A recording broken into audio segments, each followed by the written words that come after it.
Hello Bhavnagar. ટૂંક સમય પહેલાં શરદ પૂર્ણિમાના દિવસે C3T અને RBMના ફાઉન્ડર શ્રી સમર્થ વ્યાસ તથા ભાવનગર મેડિકલ કોલેજના કોલોબ્રેશનથી એક મેડિટેશનનો પ્રોગ્રામ કરવામાં આવ્યો હતો, જેમાં શ્રી સમર્થ વ્યાસ દ્વારા લગભગ 2.5 કલાક સુધી એનર્જી હિલિંગ, માઇન્ડફુલ મેડિટેશન અને લાઈવ ઓર્કેસ્ટ્રાની સાથે એક રિસર્ચ કન્ડક્ટ કરવામાં આવ્યું હતું.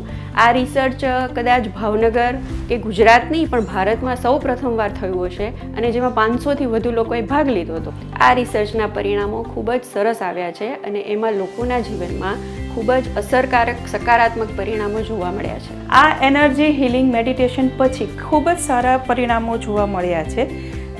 જે POMS સ્કેલ પ્રમાણે આપણે જોઈએ તો પહેલું જો જોઈએ તો ઉદાસીનતામાં 1.70 એટલે કે દુઃખમાં ખૂબ જ ઘટાડો જોવા મળ્યો છે. બીજો પોઈન્ટ જોઈએ તો ગુસ્સામાં 1.48 એટલે કે ઉત્તેજના અને ભાવનાત્મક ગરમીમાં ખૂબ જ ઘટાડો જોવા મળ્યો છે.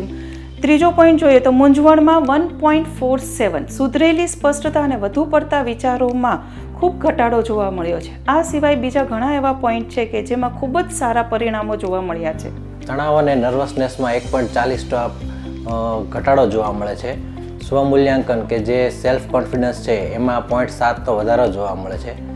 જોમમાં આપણને 3.51નો ઘટાડો જોવા મળે છે. જોમમાં વધારો થવો જોઈએ, પણ અહીંયા પેરાડોક્સિકલ બાબત એ છે કે ઊંડા આરામ પછી આપણને જે અનુભૂતિ થાય છે તે આપણને શાંતિનો અનુભવ થાય છે, તે આપણને અહીંયા જોવા મળે છે.